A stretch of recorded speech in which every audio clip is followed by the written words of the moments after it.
And welcome to my channel. आज मैं आपके लिए एक बहुत ही स्वादिष्ट और जल्दी बनने वाले स्नैक की रेसिपी लेकर आई हूँ। देखने में तो ये बहुत ही सुंदर लगता है, बनाने में बहुत ही आसान है और हाँ, आपको इसको तलने की कोई ज़रूरत नहीं। तो आइए शुरू करते हैं।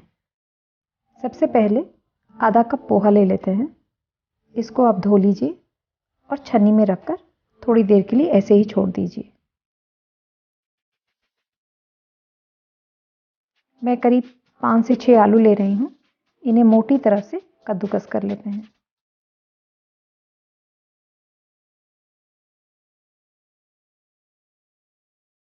डेढ़ 150 ग्राम पनीर ले लेते हैं और इसे भी कद्दूकस कर लेते हैं।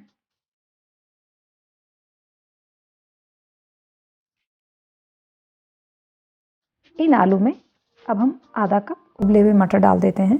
थोड़ा हरा धनिया डाल देते हैं। जो हमारे भीगे हुए पोहे थे वो भी इसमें डाल देते हैं। आधा चम्मच जीरा पाउडर डालें। 1 चम्मच लाल मिर्ची डालें। 1 चम्मच चाट मसाला डालें। नमक स्वाद अनुसार। इस सबको अच्छे से मिक्स कर लेते हैं। आप चाहें तो इनमें कद्दूकस की हुई गाजर और शिमला मिर्च दोनों डाल सकते हैं। यदि आप हमारे वीडियो देखते हैं और उन्हें पसंद करते हैं तो आप सब्सक्राइब करना ना भूलें और हाँ, वो बेल आइकन बटन ज़रूर दबाना ताकि जब भी मैं नया अपलोड करूं आपके पास नोटिफिकेशन झट से आ जाए। मैं एक कुकी कटर ले रही हूँ। इसमें इस वेजिटेबल और आलू के मिक्सचर को डाल देते हैं और अच्छे से दबा लीजिए। अब इस कुकी कटर को निकाल लेते हैं तो हमारी परफेक्ट राउंड पैटी बन गई। आप इसको शेप देने के लिए कोई स्टील की कटोरी भी इस्तेमाल कर सकते हैं। इस पैटी को थोड़ा दबा लेते हैं और अब इसमें हम अच्छी तरीके से ब्रेड क्रम्स लगा लेते हैं।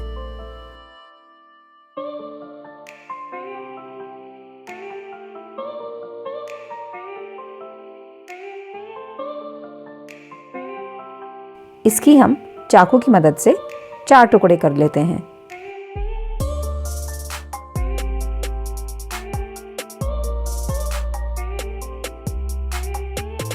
एक बारी ब्रेड क्रम्ब फिर से लगाते हैं।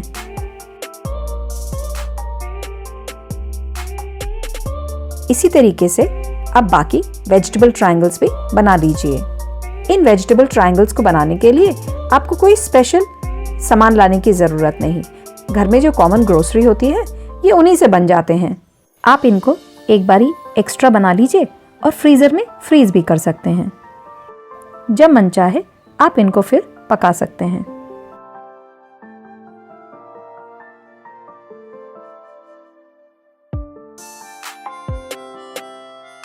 इन वेजिटेबल ट्रायंगल पे ब्रश की मदद से मैं थोड़ा तेल लगा देती हूँ। इनको एयर फ्रायर में रख लेते हैं। इनको आप अवन में 180 डिग्री पर 8 से 10 मिनट तक बेक कर लीजिए। एयर फ्रायर में ये करीब 6 मिनट में बन जाते हैं। आप इनको माइक्रोवेव में कन्वेक्शन मोड में भी बना सकते हैं। आप इनको तल भी सकते हैं। इनमें एक बारी ब्रश से फिर से ऑयल लगा लेते हैं। देखिए बनकर बिल्कुल तैयार है। देखने में बहुत ही करारे और सुंदर हैं। खाने में बहुत ही स्वादिष्ट होते हैं। आप इनको हरी चटनी या टोमेटो केचप के साथ सर्व कर सकते हैं। मुझे उम्मीद है आपको ये रेसिपी पसंद आएगी। यदि रेसिपी पसंद आए तो वीडियो को लाइक करिए, चैनल को सब्सक्राइब करिए और वीडियो को शेयर करिए। तो मिलते हैं अगली बार।